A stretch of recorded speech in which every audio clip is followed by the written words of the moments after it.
Thank you for your welcome, and I apologise for being late. I was actually speaking at a big meeting on the future of further education, which is a reminder that beyond Brexit and party leadership, there are real things happening out there we've got to try and address.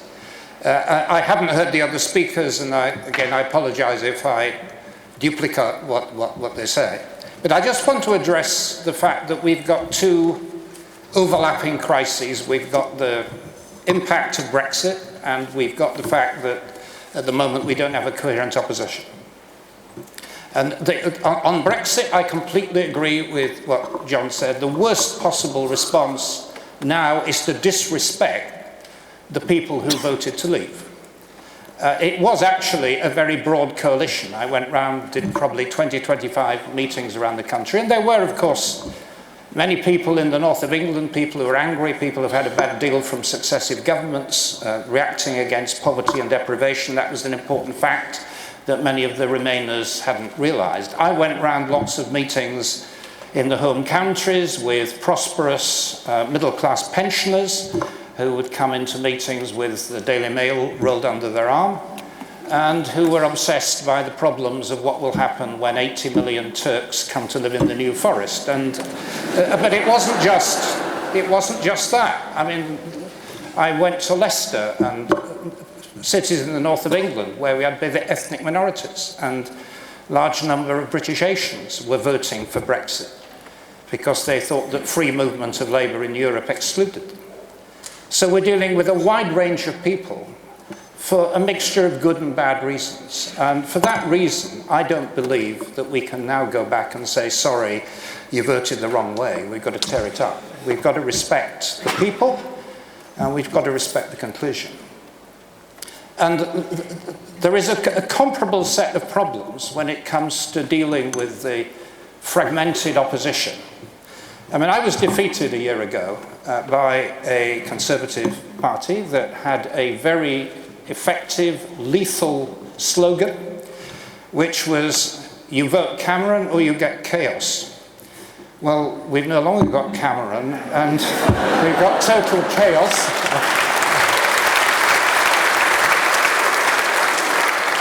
But that is what they voted for. And the tragedy is that if they voted again, they might well win again, despite the appalling political miscalculation of this referendum, despite their attempts in the last year to move Britain solidly to the right on housing policy, trade union reform, and many other issues, because we don't have an effective opposition at present, and that's why we're here.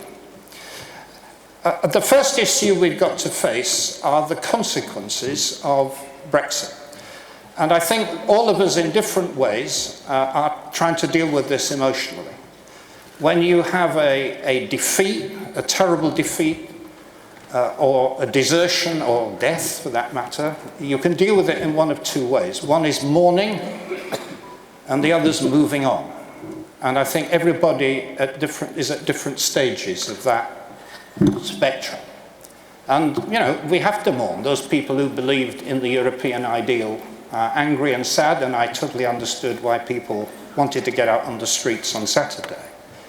But there's also a moving on and recognising that we're going to face a whole host of challenges in the next few months and years. Immediately, there is the insecurity of the 2+ million Europeans who live in Britain and who are now frightened, many of them, not just frightened of abuse on the streets, but frightened about their future status. I have an East European daughter-in-law, one of many, many others, who for the first time in their life feel insecure here, and that has to be dealt with immediately. But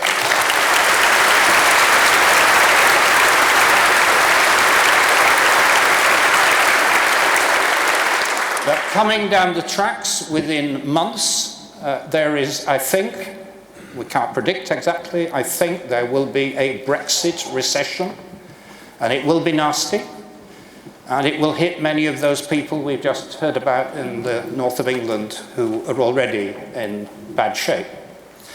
And the instinctive reaction of the next Conservative government, if there is one, will be to deal with this by slashing workers' rights, getting rid of environmental regulation, doing what George Osborne's been talking about the last 2 days, trying to turn us into a kind of Liechtenstein-on-Thames. And so we have to have a response to that wrong reaction to the Brexit that's coming, and have to think about mobilising public investment, policies that we should have pursued more in coalition. We have to be able to give clarity, security to people who invest here and create jobs through building on the industrial strategy that we had. And we have to make absolutely sure that in the coming months and years, the next Parliament or this Parliament don't strip out the social and environmental dimensions of Europe, which they will be tempted to do as we gradually unpick the relationships. And if this is going to happen, and if we're going to mobilise against it, we've got to have people working together, which is why we're here. And it will be people, I hope, from my party, from the Greens, from the Labour Party, from Conservatives, some of whom are disgusted by what's happened, and we have to try to bring them together. And I know how difficult it is because politics is tribal, very, very tribal. I was on the radio a couple of days ago with a man who I think is generally accepted on most metrics as being the most right-wing member of the Parliamentary Labour Party. And he just wanted to rehearse the old battles of the last 10 and 20 years against me and my party, as well as his own. And that's the kind of tribalism that we've got to overcome if we're going to make any progress. So I came here because